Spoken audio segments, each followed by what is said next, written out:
प्रेम प्रकरणाचा रक्तरंजित शेवट. तरुणीची गळा चिरून हत्या. काही तासात संशयित आरोपीचा झाडाला गळफास घेतलेला मृतदेह. इंदिरानगर परिसरात खळबळ. हत्या आणि संशयिताच्या मृत्यूमागील नेमके कारण शोधण्यात पोलिसांचा तपास सुरू.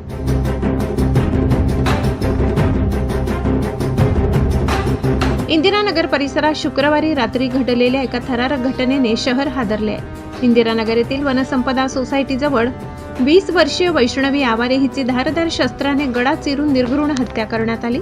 या प्रकरणातील संशयित आरोपी साहिल अशोक लाव्हारे हा घटनेनंतर फरार झाला होता. दरम्यान आरोपीचा शोध सुरू असतानाच मध्यरात्री सुमारे 2 ते 3 वाजण्याच्या दरम्यान इंदिरानगरमधील अशोक हॉस्पिटल समोरील जॉगिंग ट्रॅक लगत एका झाडाला गळफास घेतलेल्या अवस्थेत साहिल लाव्हारे याचा मृतदेह आढळून आलाय.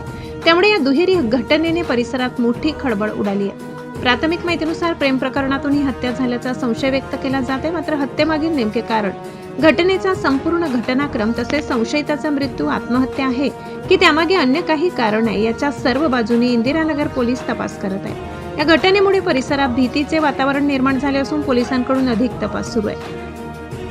क्राईम रिपोर्ट, तापी परिसर न्यूज, नाशिक.